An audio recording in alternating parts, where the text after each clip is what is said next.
Welcome back to the Bill Ryan podcast. I've learned a lot in the last 3 or 4 years since I wrote my first book.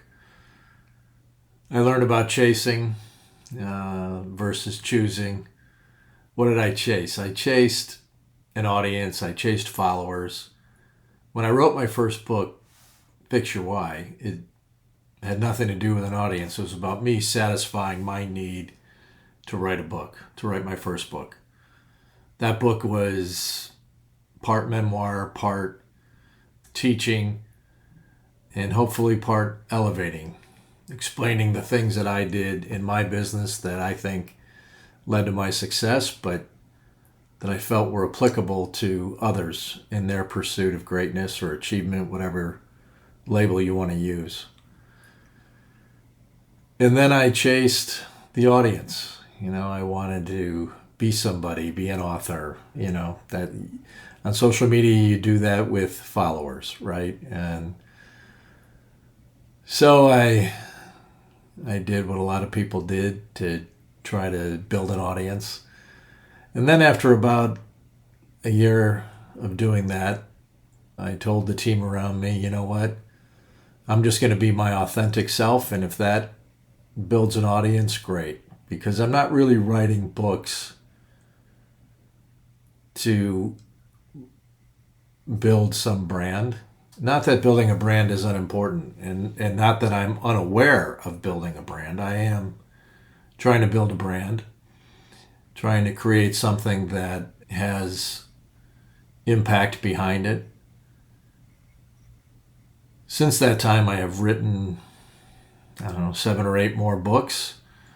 You'll see them around me. And it's not insignificant what I've been doing and what I've created. In the last year and a half, my life has really been devoted to writing, to explaining, to hopefully teaching, to maybe enlightening others in the pursuit of what they are doing in real estate or other things. About a year and a half, I started my Substack. That was a big step and a big deal. It allowed me to focus on things that were important, build my voice, expand my voice. If you follow me on Substack, and I hope you will, there's a lot that I write about, things that catch my interest, pique my interest, subjects that I feel I need to learn more about. I decide to explore, and eventually that leads to writing. Point of interest, I think, on my Substack, for those of you that have been following me, if you look in the About section, you'll get an appreciation for the architecture that I follow on my Substack. I've written a lot. I've written almost 500 articles, and I think about people who follow me and ways that I can make it easier for them to digest the content that I'm producing, follow the content that I'm producing. In fact, one of my dear friends, a Compass colleague, reached out to me a couple months ago and said, I can't keep up, help me keep up. And that's where the Weekly Archive came from, which will be rebranded to a different label in its next iteration. Today's podcast is a deeper dive into my series, The Shape of a Town.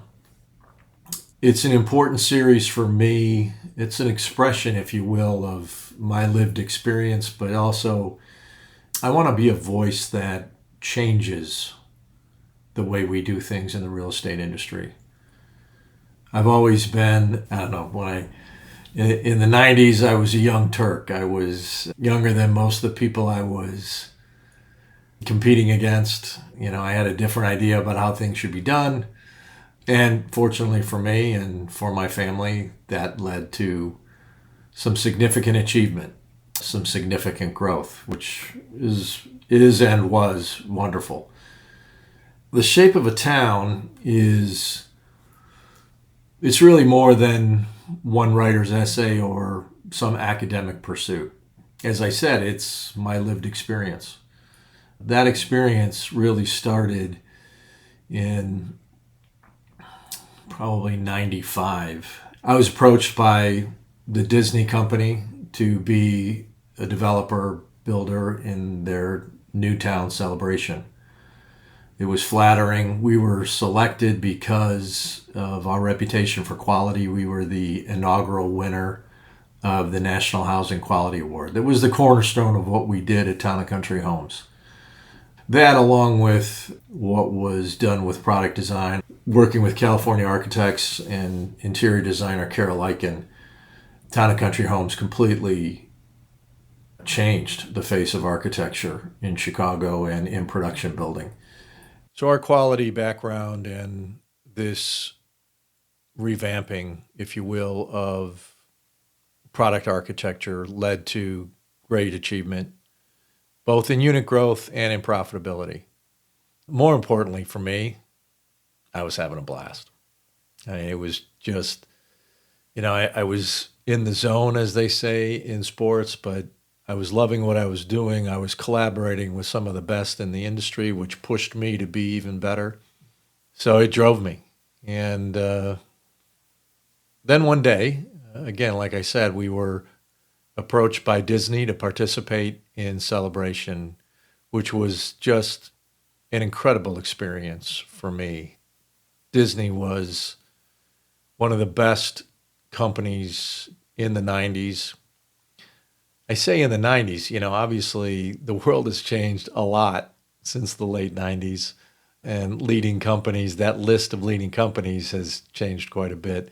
Again, I comment on this, I write about this in Substack, but back in the 90s, Disney was the shit. I mean, they really were excellent. Everything they tried to do was just top drawer. So here they were building a new community, building a town, Celebration. They brought in the best architects in the country.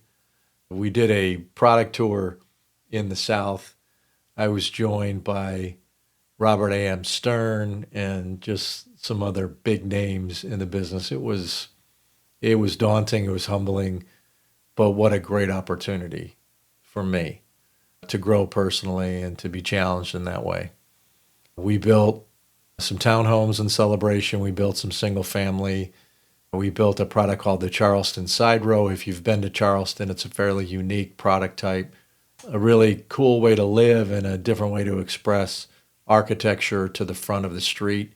Again, great opportunity. But, I learned a lot about what was important in the development of town squares. That involvement led me to Abacoa. I was approached by George Guardiola. He was the master developer of Abacoa.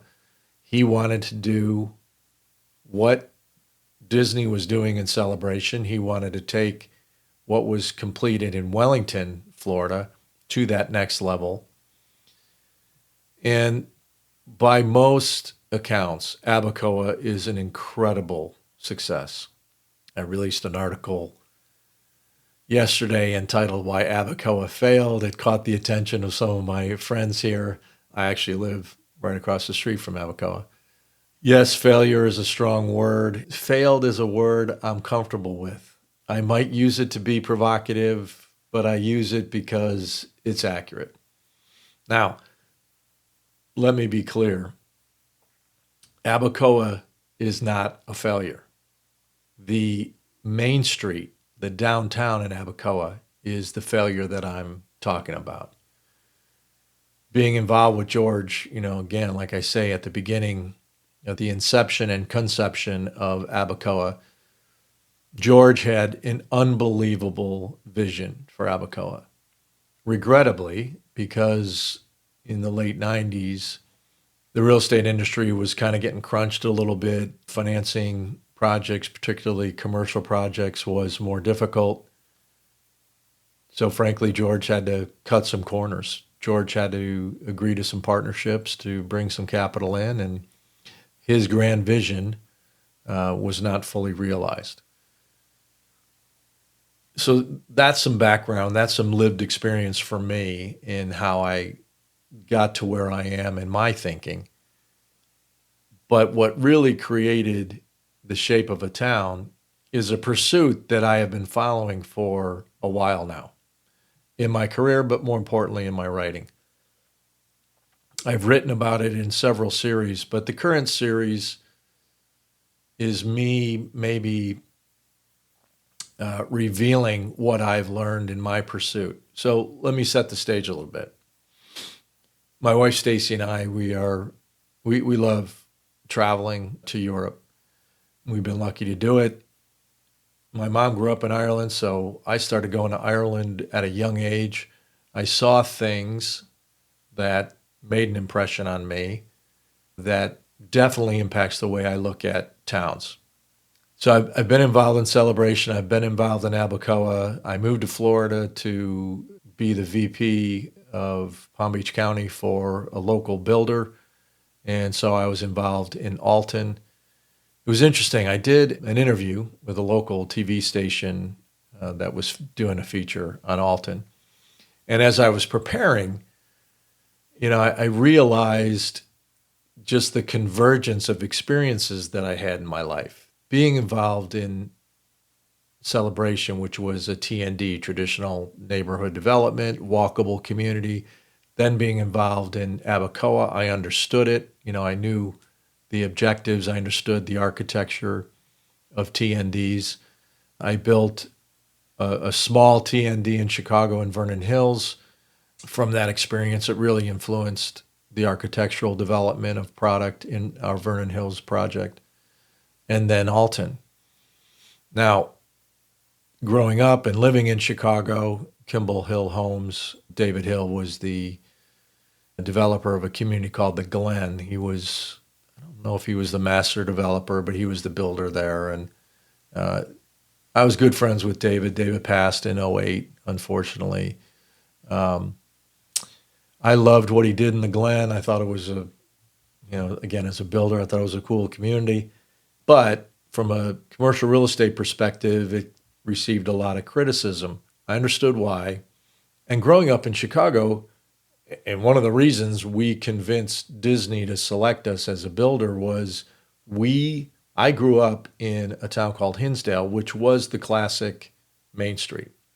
Now, it's not the only classic Main Street, right? There are examples all over the place, all over our country. Europe expresses town in a different way than we do in the States.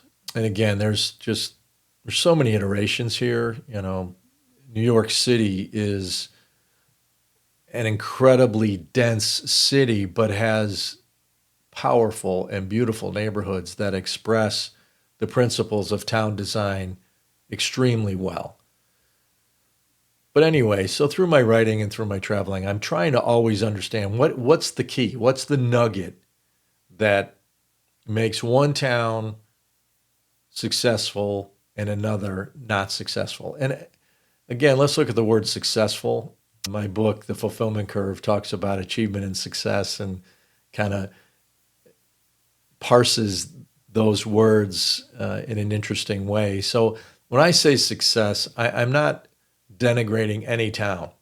Every town has its value and certainly has the value to the members of the town. And again, Abacoa, I love Abacoa for so many reasons. And the sense of neighborhood that exists in Abacoa, that alone, to me, makes Abacoa successful. But the Main Street, everyone would acknowledge it could have been better. So what was missing? And the key element that really I came to understand as I was doing the research for my series, The Shape of a Town, was the importance of a through street. You think about small town USA, main streets that you've traveled through. It's when you travel through it kind of by accident or you travel through it on your way to a destination. It's there. It grabs your attention. You want to come back to it. You want to stop. You want to walk. You want to experience the town. Stacy and I do it all the time. Some towns really work for us. Some don't. Those that don't just don't have enough to offer, don't have enough going on. I live in the Alton community, and one of the reasons that I selected Alton was the ability to walk to a grocery store, a cafe, a restaurant.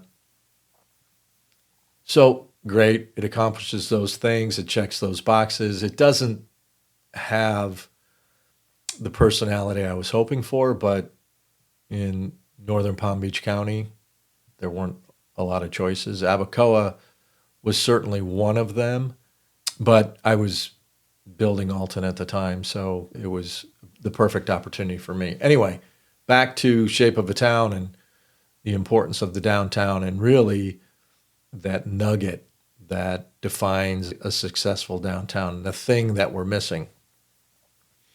So again, back to Chicago. Grew up in a great main street. David Hill, who was involved in the Glen. The Glen was the redevelopment of the Glenview Naval Base. And in my opinion, again, for the most part, wonderful achievement, wonderful development.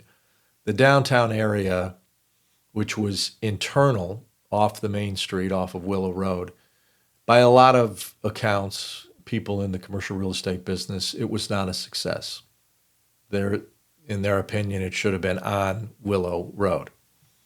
Okay, so what dominates the landscape in the USA?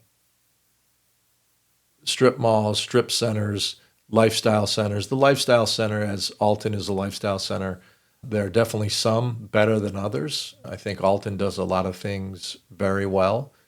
The mobility in Alton is much better than a lot of lifestyle centers. Legacy, just south of where I am right now, is a lifestyle center where mobility is a challenge. Legacy is a little bit like a retail store with all of its racks and aisles that tries to trap you and force you to look at certain racks of clothing. Again, somebody in the retail industry thought this was a great way to force customers to look at different opportunities, different products, different clothing, whatever. They thought it worked. I always found it annoying. I find it annoying in a department store, and I find it annoying in a legacy center. The classic main street is not annoying. It's inviting. So another example was Burr Ridge Center in Burr Ridge, Illinois, developed by Opus. Again, as a builder developer, I loved what they did. It has become a destination, but it's not a drive-through. So it's just not energized as effectively as you'd like it to be. The other thing about the shape of a town and developing a main street is, and it's the challenge that Abacoa had, that the Glen had, Celebration we'll come back to, but again, in real estate, when you're investing in commercial real estate, when you're a builder developer, you need return on your capital. So time's not your friend. And to try to create that town center, just like pop it open, it's never going to be as good as the main streets that catch our attention, that we consider or label charming. The typical, the great classic main street, the European town that we love so much, it developed over time. There was a compression that occurred, a turnover in uses, in vendors. That's part of the magic. It's part of how a main street gets elevated. If it's working, there creates more demand for a turnover in uses and vendors and operators. If you're the business that got turned over, not so fun. If you're the business that took advantage of the fabric of a community that existed, good for you, great opportunity. So again, there are a lot of stops along the line of what creates a great downtown. So again, I'm going to come back to Celebration, which for me is really the gold standard, but there's a reason why Celebration is very difficult to recreate. But right now, there's something happening in West Palm Beach that's, I think, significant. The NORA District. Stacy and I were there a couple months ago. It prompted some of my writing, a couple of series that I created. Definitely part of the influence in this series, The Shape of a Town. NORA's got something. It's got that something. There are some parking lots along the main street, which I anticipate or assume the developer is kind of back pocketing that for future development. What does that accomplish? One, you're creating revenue, you're creating a place for people to park, but you're also identifying paths that will be developed in the future. That's making time your friend. Now, I don't know the capital structure or the capital stack behind the NORA district. I don't know how the city of West Palm Beach is helping the developer sequence the development of NORA, but it's got the beginning of something that could be really special. What NORA doesn't have and NORA needs is a through street. There is still a chance to develop the infrastructure around NORA. The surrounding residential uses are marginal. Many of them are very marginal. West Palm Beach right now is on the move. It's popping. There's a lot of great development. Stephen Ross from Related is behind a lot of the growth in West Palm Beach, and it's awesome, I think, my opinion. I definitely have a personal bias, but I also have a track record, so take it for what it's worth. But NORA has the potential to be a really special neighborhood in West Palm Beach, and I certainly want to be a champion of that.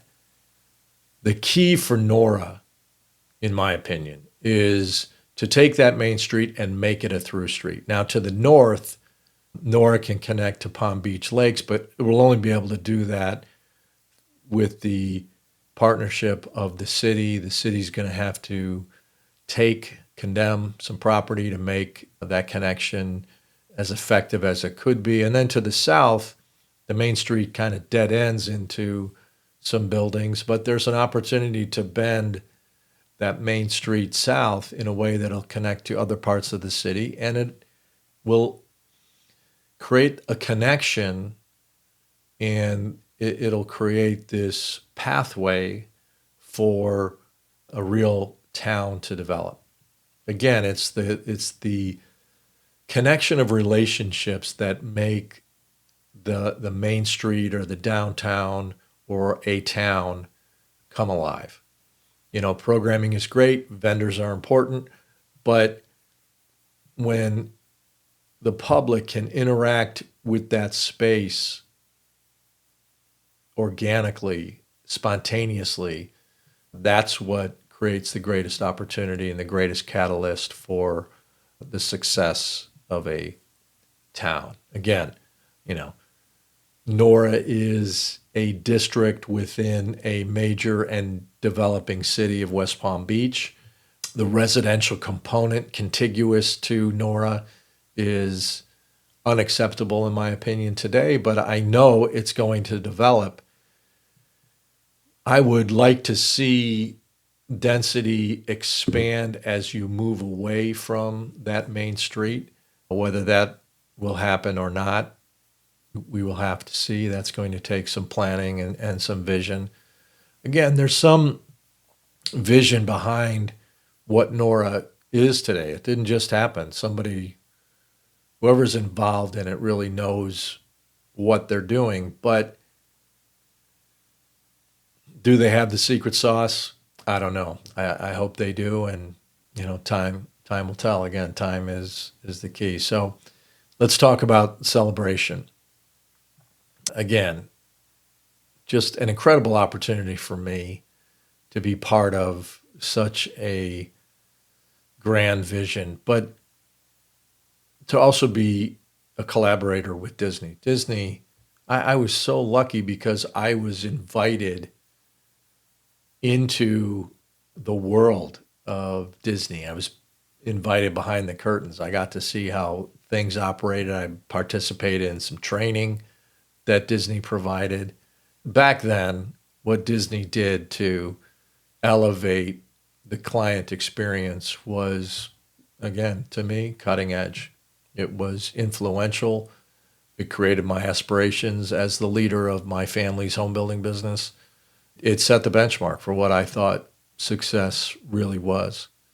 Now, Celebration, yeah, it's important to understand that Disney did not set out to build a bunch of main streets. If you picture a 30,000 acre rectangle from north to south, Celebration is the bottom 10,000 acres of what Walt Disney purchased in Orlando. The Magic Kingdom and the other resorts, what do they call them? Venues. There's another word. I'm losing the word. But anyway, the top 10,000 holds the different parks and different exhibits, if you will, in Walt Disney World.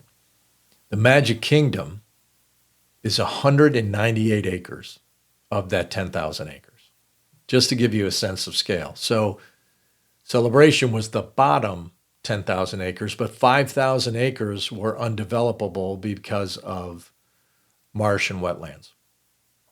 So Celebration, why was Celebration pursued? If you flew into the Orlando airport on your way to Disney World and you rented a car, you're a family that wants to take your kids to Disney World, you drive through, and this is the way Disney would talk about it, all of their competitors. Water parks, other places for people to visit and spend money. Disney didn't like that. So Celebration was a way to build the expressway from the Orlando airport directly to the gates of Disney World. Ingenious, but as Disney does things at a different level. So in addition to getting these entitlements, part of what it took to convince Orlando to offer these entitlements was to build this experience as part of the final entitled development. And so they built Celebration. And they had very patient capital. I asked the guy who was running the project that I would collaborate with, his name was David Pace. And there was a rumor when we were involved in Celebration that Disney had purchased 30,000 acres outside of Las Vegas. So the assumption was, okay, they're going to build another Celebration. They're going to keep doing this all across the country.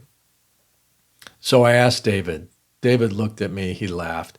He said the 10-year pro forma for Celebration equates to 2 weeks, the first 2 weeks of the Lion King movie opening. The point is well taken. It just wasn't the profit generator that the other products and properties of Disney were capable of generating. So, but visit Celebration. It's to me, it's magical. So think of the through street. The through street is kind of there. I mean, when you're developing 10,000 acres, you're going that main street, you're going to go through it at some point. But the actual main street within Celebration does not quite follow the principles of the through street that can enliven a town and a main street. But again, for what Disney was trying to accomplish and for what Celebration is, it's incredible. But a regular developer doesn't have that kind of patient capital to build a town the way Disney was able to do. And, I was in 97 or 98, I spoke at the Pacific Coast Builders Conference, and I was asked to share my experience in Celebration because there was a lot of buzz around that. A lot of people thought, that's what we have to do. And California is such a creative epicenter for real estate, particularly residential real estate. And, so I was speaking to a crowd that really, really was focused on being the best and creating the best. And again, we all have to do it within certain limitations and certain constraints. And so that's when I was speaking, that's what I was trying to articulate is as great a celebration is and was, and I still take my hat off to Disney and what they were able to accomplish there, I understood the advantages that Disney had that most developers do not have. So, again, context is important. But in my series, The Shape of a Town, I am trying to explain how we can do better. And I do believe we can do better. I think strip centers, we have too many. Lifestyle centers, there's some great examples, some not so good examples, actually some terrible examples. If you are a developer who has the opportunity to create an experience like that for your customers, and there are some master plan communities that, are trying to offer that retail component. That's what we call it. It's not really a town center. We might be hopeful that it is a town center. It's really a retail component within a residential master plan. That there are some things that can be done to make it more effective than some of the examples that I'm talking about today. And that's what I hope the Shape of a Town series really illuminates for people, is there is a better way. It doesn't necessarily require the patient capital that Disney was fortunate to enjoy. There are ways that we can deliver that Main Street town experience effectively within the master plans that we're already investing in. The problem in the USA is we like it fast and we like it easy. Not that developing was ever easy in the US. Being a home builder and developer, there are plenty of challenges. I can go through the list. It's a long list.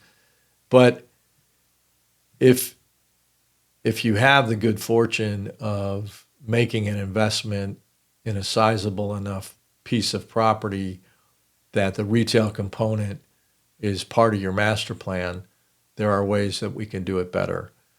Now, the other thing, going back to the NORA District, here is a town center in process that will come to a tipping point. And will they do it the right way or will they not do it the right way? I'd love to be involved in influencing the future of that district. I think there's an opportunity to make the NORA District maybe the number one destination in West Palm Beach. There's enough opportunity as a redevelopment opportunity to enliven that Main Street and make it that destination I'm describing. Now,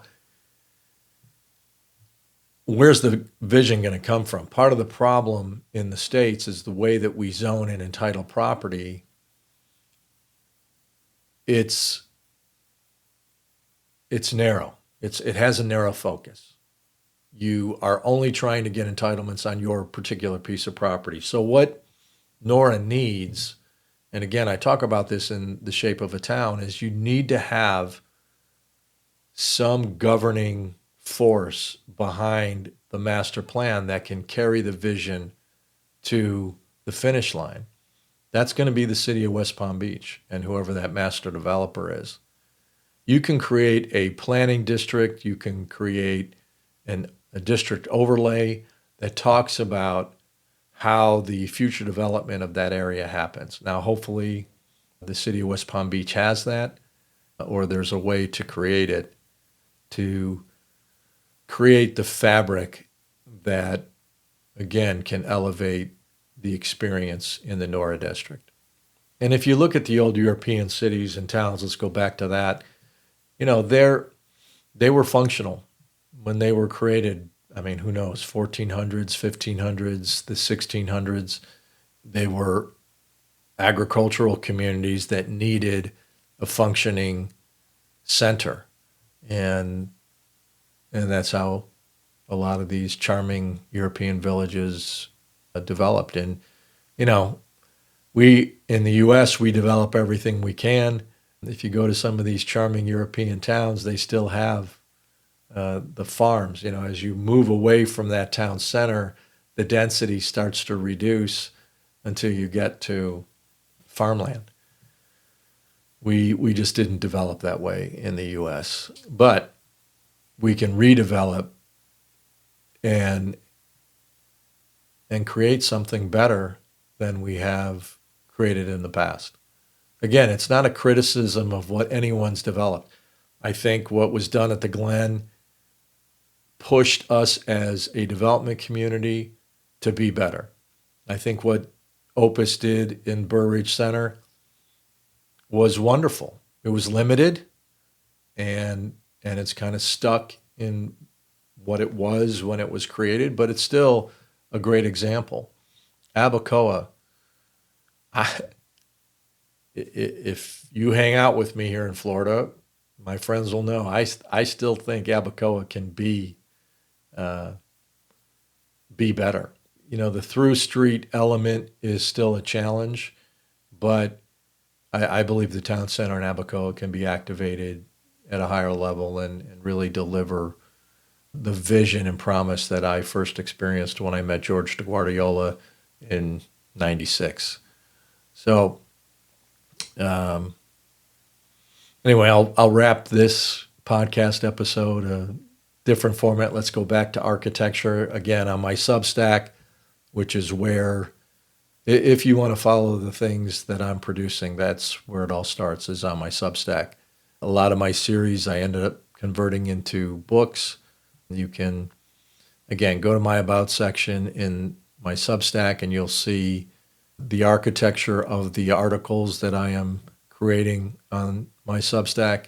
You'll see the list of the books that I've written and published. I have a lot more books in process. I think I've found my groove and enjoying the work that I'm doing. I hope some of you are enjoying it as well.